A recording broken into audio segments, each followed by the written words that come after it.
This is the Tigers Postcast, your instant game reaction for the Detroit Tigers.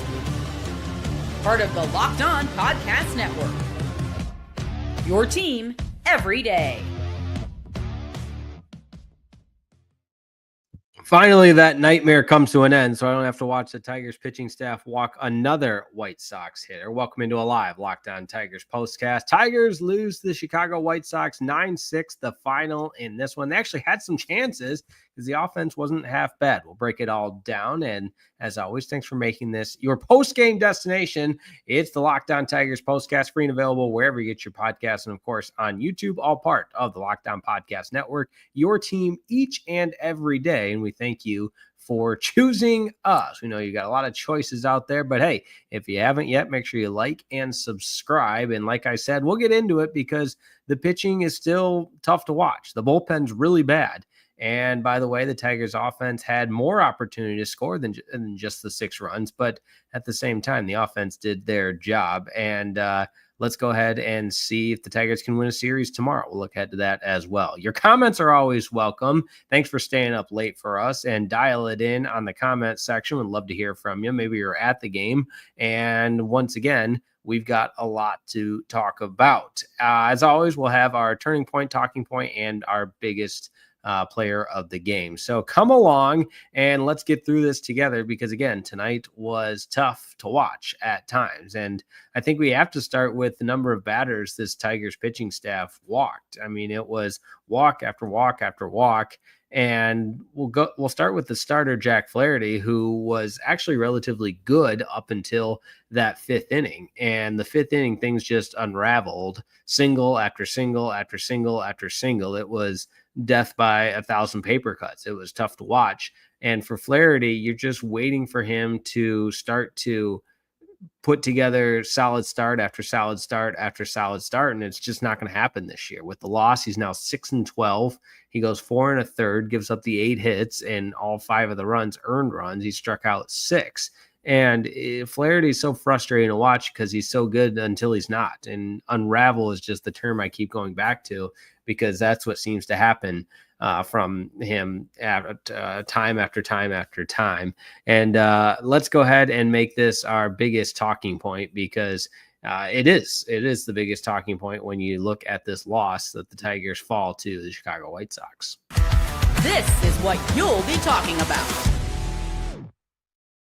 The bullpen, other than Kyle Finnegan, is just objectively bad and not any better since the trade deadline, other than the addition of Kyle Finnegan and Will Vest when he pitches in the 9th inning. And you're watching this game, and the White Sox aren't a good enough baseball team to ever be out of a game. But when your bullpen just continues to allow the gap to get bigger and bigger and bigger, you have no hope. I mean, the 5-run 5th inning, okay, that's happened. It's over and done with. If you stop the bleeding right there and you just keep chipping away, you've got a chance to win this game because you get the 2-run homer from Dingler in the 7th, and then the 3 runs in the 9th, compliments of the Colt Keith bomb.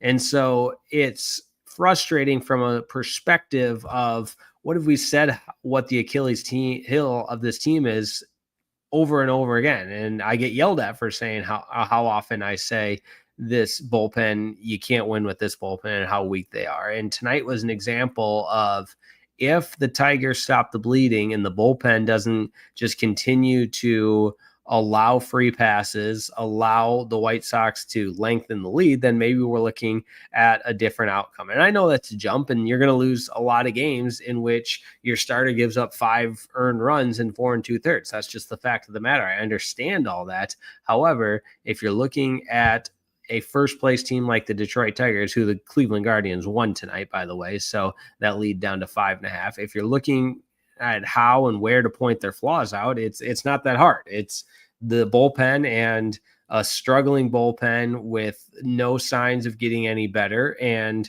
I mean, take your pick tonight when you look at who the Tigers trotted out there in relief after Flaherty of who we want to, and I don't say pick on, but, Herter gives up, or Herter was better, or Herter was good rather. He didn't give up a run. But Hewer and Tommy Canley, that it's the same old story. I mean, you have zero confidence in your bullpen when they are on the mound in any type of leverage spot. And whether it's not locating, whether it's the walks, whether it's, the defense could have been better tonight as well.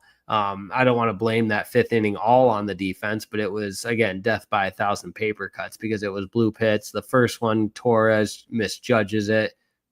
Perez in center field, maybe he could have gotten that, but just a tough night all the way around. Lots of comments to get into. Let's go ahead and do that right now. Demetrius McNeil is up first. Demetrius McNeil says strikeouts, and oh yeah, more strikeouts, even though the Tigers have the tying run on deck. Oh well, come back next time. Yeah, a little bit of life there in the ninth inning. Hannah Banana, shout out to the 989. She says, this team is so frustrating to watch. I would agree. James Meldrum says, yeah, it's so unpredictable. Jolt Music, allowing 20-plus base runners to this White Sox lineup in 8 innings is something else. This pitching staff is broken. Very good point, Jolt. It was the walks. It was the singles. It was the inability to have a presence on the mound. And, I think we can point fingers at the guys out there, but we knew this is who this bullpen was. And in a larger degree, in my humble opinion, it's totally on management and the front office for not bringing in better pitchers, better relief pitchers, reinforcements. How many teams that are in first place in a position to make a run do that? They invest at the trade deadline. Look at the Seattle Mariners, and it hasn't been Suarez by any means, but they're 10-1 since the trade deadline. 10-1. Imagine being in first place, buying aggressively at the deadline, and winning 10 of the next 11 games. That's what it's like to be a Seattle Mariners fan. And I am jealous. Put it that way. Okay, who do we have next? M King 11 says this one was avoidable. Completely agree. Mark says bullpen gave up multiple walks for runs. And Canley, oh boy, exactly. The dude says with our bats becoming non-existent, Jack has no room for any mistakes. I don't blame Jack. I blame the lineup. One hit off a guy with an ERA north of 6. That was really disappointing. So was the inability to take advantage or have a big inning there in the fourth. Only the sacrifice fly when you've got an opportunity for so much more than that in the fourth inning. So I agree. There's blame to be had on the offense as well. But again, you get Colt Keith 2 for 5 with the home run. You get the wild play with Dillon Dingler and his home run. Luis Robert having a Jose Canseco moment there right off, although it didn't go off his head. It went off the glove, but literally turning what should have been maybe an out or a double into a home run, but you'll take it. So 5 runs right there later in the ball game that could have certainly been a different story had the White Sox not had 20 plus runners just on base at all times, like Jolt Music pointed out. All right. James Meldrum says, yeah, bullpen was rough. Braylon Dennis is up next. He says the offense wasn't any better and the bullpen is terrible. Thanks a lot, Scott Harris. Completely agree, Braylon. I'm with you, brother. I am with you, man. Appreciate the passion. Zinter says there can't be many first-place teams on August 12th in the history who've had a worse pitching staff. Canley is unusable, and he's not alone. I would agree with that.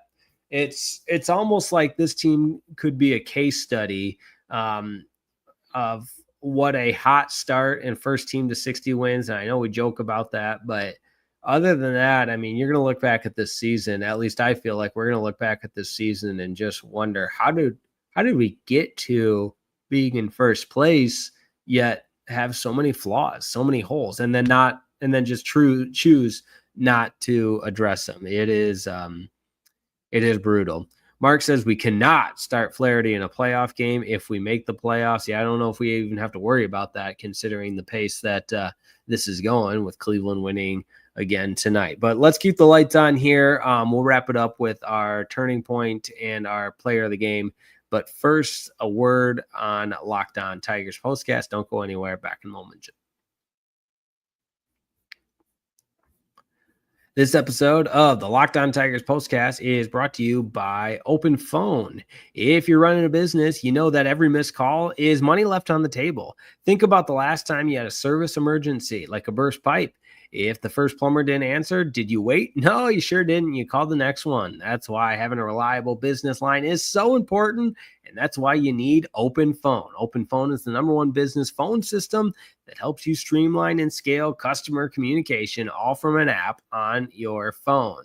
And I gotta love the AI agent. AI is everywhere, right? It handles after-hours calls, answers common questions, and captures leads so you never miss a customer again. Open Phone is offering Locked On Tigers Postcast listeners 20% off your first 6 months at openphone.com/LockedOnMLB. That's openphone.com/LockedOnMLB. openphone.com/LockedOnMLB. And if you have existing numbers with another service, Open Phone will port them over at no extra charge. Open Phone, no missed calls, no missed customers. Today's Locked On Tigers Postcast is also brought to you by our good friends over at FanDuel. That's right. America's #1 sportsbook is FanDuel. And don't forget, August 26th is officially FanDuel Futures Day.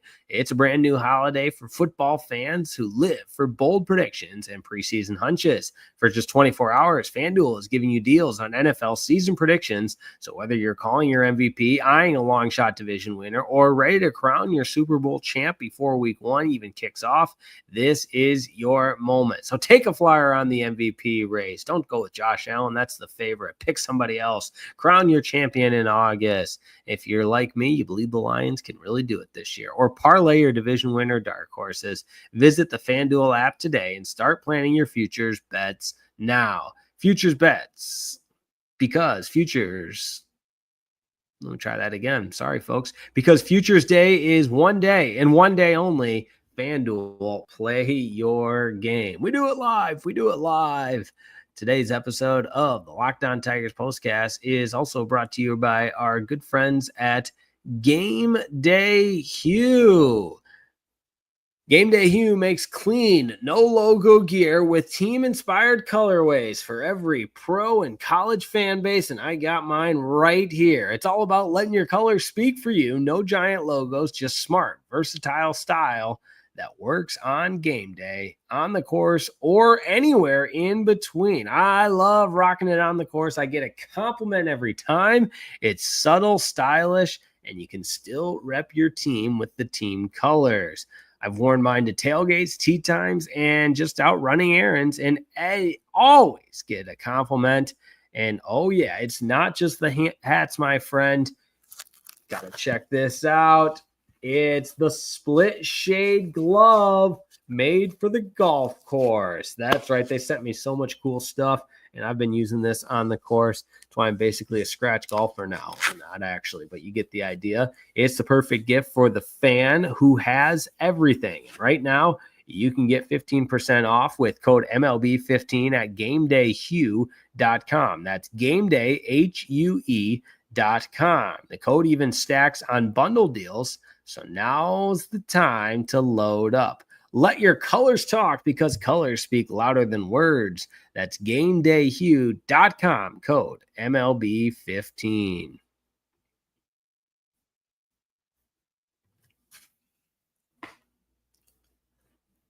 Woo!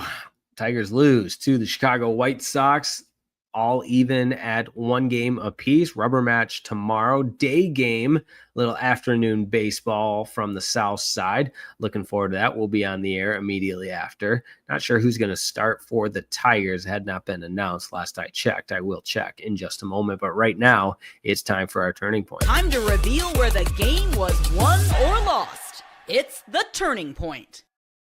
I wanted to save this to the turning point because I don't think it was necessarily the reason the Tigers lost this game, but it certainly is a chapter when recapping this game. And that's the 7th inning. You got the Tigers with some momentum. Dillon Dingler just hit a 2-run homer. You got 2 guys on. Riley Green up in a big spot, and he hits a weak ground ball to the shortstop.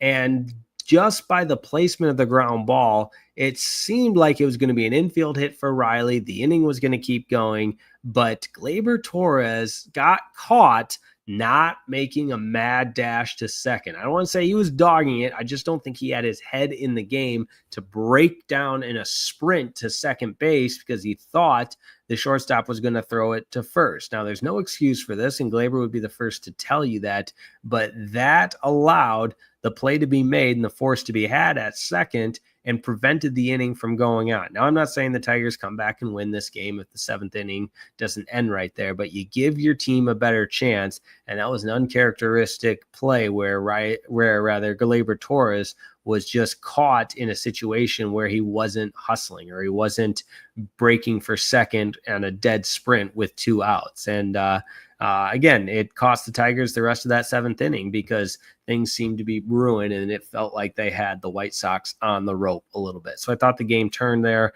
I never want to harp on Gleyber because he's been so good for this Tigers team. He's been the best offseason acquisition in a long time for the Old English D, and you got to give him so much credit, obviously an all-star, but that was an unfortunate development in that seventh inning with him being forced out at second. So that being said, let's get to our player of the game.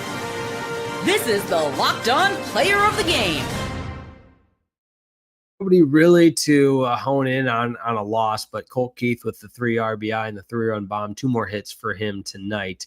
We'll go ahead and make him our player of the game. So hopefully the Tigers can come back and get the series win tomorrow because, again, Cleveland's on the Tigers' heels. There's no doubt about it. So Tigers still haven't announced their starter yet. It'll be Shane Smith for the White Sox. Day baseball, 2:00 first pitch. Looking forward, or 2:10 technically, my apologies, but we'll be on right after. I always love a good day game. I'll be dialed in and look forward to speaking with everybody then. Thanks as always for tuning in. Appreciate your comments. It's always a pleasure to connect with everybody, even after a loss. And let's see if the Tigers can get the series win tomorrow in the rubber match. Make sure you check out Locked On Tigers with Scott Bentley. Like and subscribe. Appreciate everybody tuning in, and let's get some sleep. It's late. See you next time on the Locked On Tigers postcast.